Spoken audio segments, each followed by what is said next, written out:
Pemirsa, Menko Bidang Perekonomian Erlangga Hartarto menegaskan pihaknya akan mengutamakan desain kebijakan ekonomi jangka menengah panjang dalam 100 hari pertama. Menurutnya menjaga daya beli masyarakat akan menjadi salah satu prioritasnya. Erlangga juga mengungkapkan bahwa pihaknya akan membahas secara bersama-sama soal target ambisius Presiden Prabowo Subianto terkait pertumbuhan ekonomi 8%. Pihaknya juga akan memperluas lapangan kerja serta meningkatkan investasi.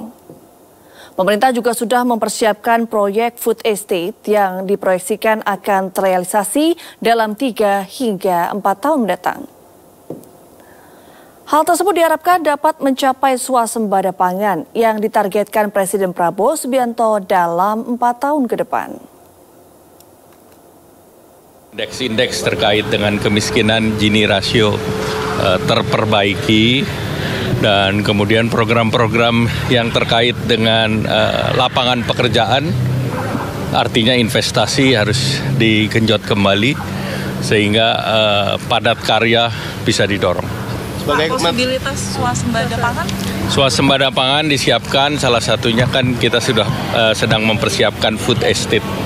Dan arahan beliau dalam 3-4 tahun ini bisa dilaksanakan sekaligus untuk swasembada energi, antara lain dengan penerapan biodiesel yang tentu kita kaji bisa sampai bio 100 dan demikian pula bioetanol. Presiden Prabowo Subianto resmi menunjuk Luhut Binsar Panjaitan sebagai Ketua Dewan Ekonomi Nasional.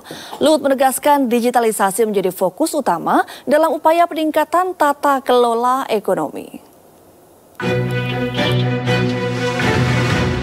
Mantan Menko Maritim dan Investasi Luhut Binsar Panjaitan kembali mendapatkan jabatan baru dalam pemerintahan Prabowo Gibran.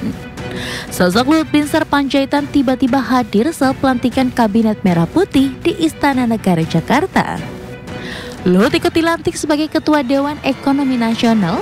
Menurut Luhut, dirinya ditugaskan Presiden Prabowo Subianto dalam percepatan perbaikan dan efisiensi tata kelola ekonomi melalui sistem digitalisasi.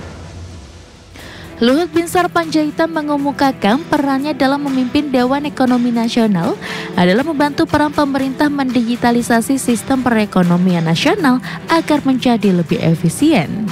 Luhut berharap kehadiran Dewan Ekonomi Nasional dalam komposisi kabinet pemerintahan sekarang dapat menopang sistem informasi mineral dan batubara kementerian dan lembaga. Bapak ngomong bentar. Minta membantu untuk tata kelola. Karena tata kelola itu dengan digitalisasi, saya kira itu bisa membuat kita lebih efisien.